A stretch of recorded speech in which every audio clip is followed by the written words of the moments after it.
我们用了3年时间拍下了整个高中。没错，我们已经毕业了。本来结尾设计了一个让所有人冲出校门大喊杀青的镜头，结果高考结束那天全档宕机，没有人记得这个片段需要拍了。这也算是我们团队的特色了，重要时刻永远缺镜头。去年我们拍摄了一部关于高2的小纪录片，记录了1整年里那些让人笑出来的日常，让人沉默的挫折，还带上了大家的梦想。这条片子发布后获得了很高的人气，甚至还登上了当地报纸。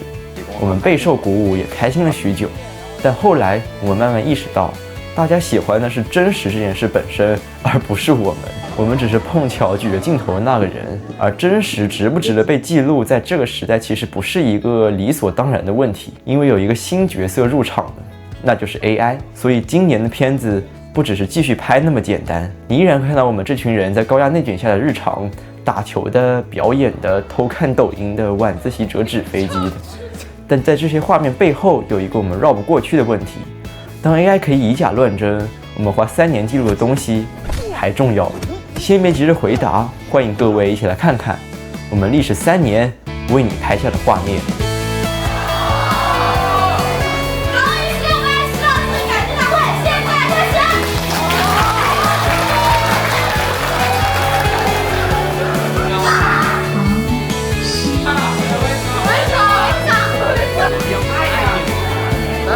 我也有个大问题。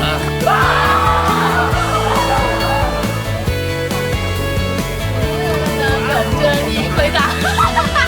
那个怎么讲？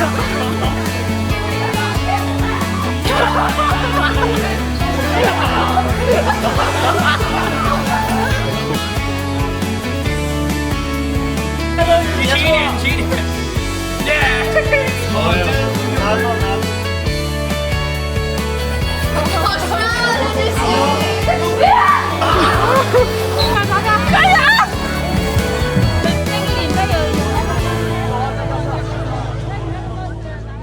看到这里，你可能会觉得我们真的好欢乐、好开心，想必拍摄这条片子也很顺利吧？但是真的顺利吗？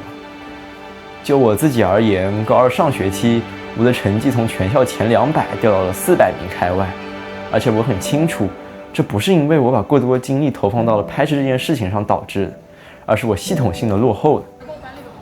虽然那时的我没有因为落后而自暴自弃，还是凭着惯性顶着每天被爸爸妈妈指指点点的压力把这个项目推进下去，但有一句话说得好，大难不死必有补刀。你知道的，2024年 AI 开始井喷 ，Sora 发布了 AI 开始能生成视频了。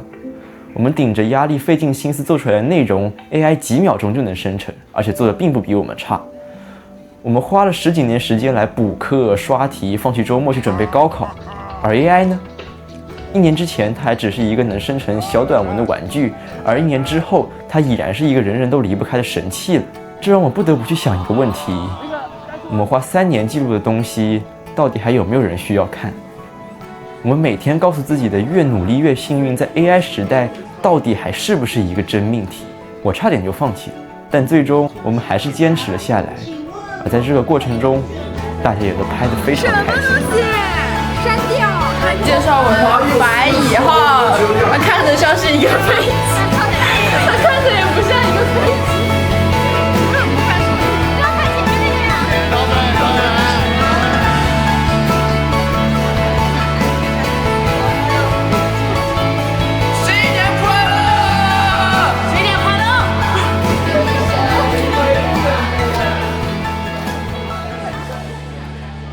然而，本质的问题没有变 ，AI 变得更强了。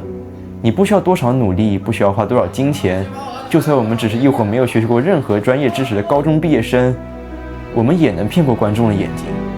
不知道你发现了吗？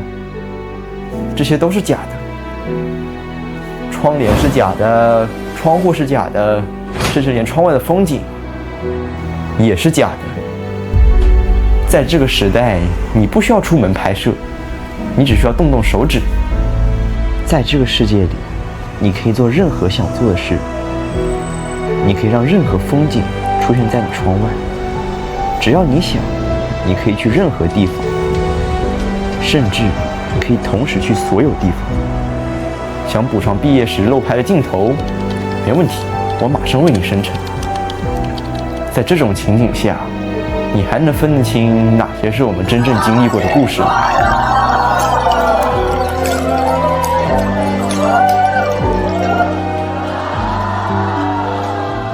也许你还会说，假的就是假的，真的就是真的，总会有点差别的，没什么好怕的。但问题不在于 AI 造得出假的，而是当假的出现，真的就变成了可替换的。AI 生成视频，说实话，对大多数人来说还是个玩具，门槛挺高的。但 AI 消除，我相信每个人都用过，你的手机相册里大概率就有，涂一下，背景里多余的人就没了。大多数时候我们用它来擦掉路人，很方便。但你有没有想过，现在的 AI 消除还需要手动涂一下？那以后呢？也许以后你可能只需要说一句话，就能让一个人从你的所有照片里彻底消失，哪怕你们有过很好的回忆。想到这里，我反而不那么怕 AI 了，因为 AI 能做的最坏的事是把一个人从照片里抹掉。而有一件事，我们每个人都正在经历，却很难意识到，那就是高考。高考的确给了很多人改变命运的机会，这没错。但是当分数变成了唯一的标准，它正在做的事和 AI 一样，把人简化。这真的很讽刺。3年前你带着成为更好的自己的梦想来到高中校园，3年后你却从这个人正在变成这个分数。你的故事，你的热爱，你每一次咬牙坚持的瞬间，在这个系统里被一笔勾销。它不看你经历了什么，只看你考了多少。AI 把创作简化为提示词，内卷把人生简化为考号。我们恐惧 AI 可以以假乱真，但也许更该警惕的是那个正在用分数定义价值的惯性，因为我们对它已经太习以为常了。在我过18岁生日的那天，一位美国友人给我发来了这样一句话，大致意思就是知识之上还有智慧。知识可以被复制，可以被评分，可以被 AI 秒出答案，但智慧，你对自我的认知，你对世界的理解，你在某个深夜突然想通的那件事，这些东西是任何系统都无法量化的。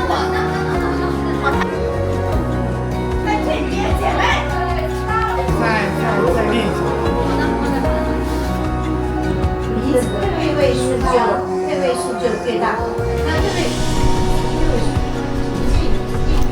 七人五福人生，纵有多元选项，记得接受初心与逻辑。我觉得18岁的话，一定是要充满生命力的。毕竟我们没有去的地方还有很多，天高海阔，来日方长。18岁没有定义，也许我们永远渺小，但我们永远相信热泪盈眶。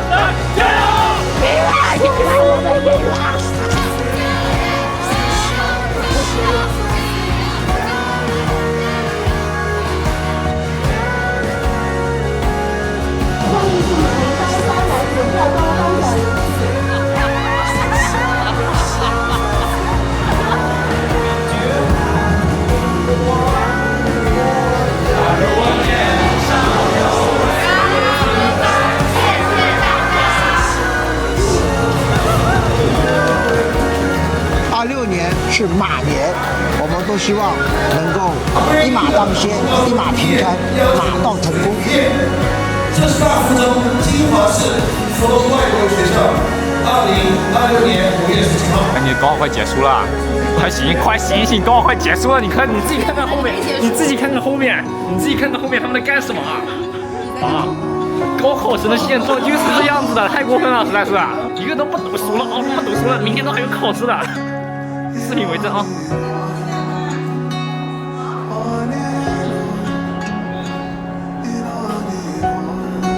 站在高考结束这条分界线上，我愈发觉得，经历构成了过去的我们，一个个心愿和梦想正在塑造了未来的我们。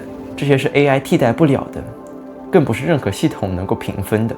也许这个时代最重要的不是对抗 AI， 而是对抗一切把人简化为数据的逻辑。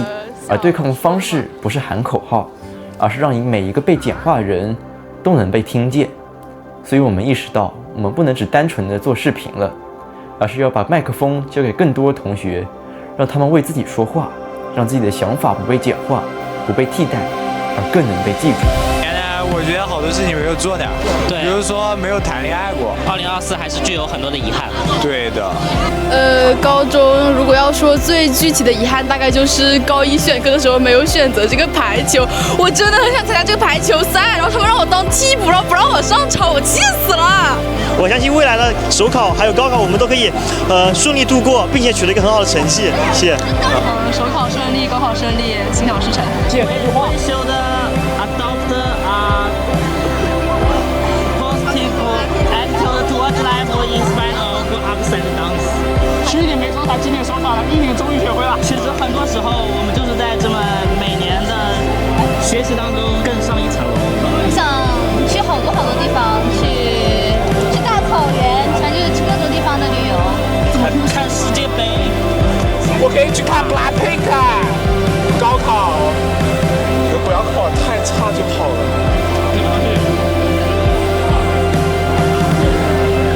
虽然今天晚上就可以回去玩3盒，但是今天要说毕业快乐啊！还有我的飞机我要 say hello 了，晚上就可以买飞机了，耶！有一件事情我很确信，就是未来哪怕 AI 真的统治世界，它大概率不会对一本毕业相册感兴趣。毕竟它不能一键美颜，不能 AI 消除，也不能加上滤镜发朋友圈。但是翻开它的每页，我们都知道发生的是什么。尽管拿到毕业相册意味着告别，但是只要回忆还在，我们都还记得彼此。总有一天，我们会再次相遇。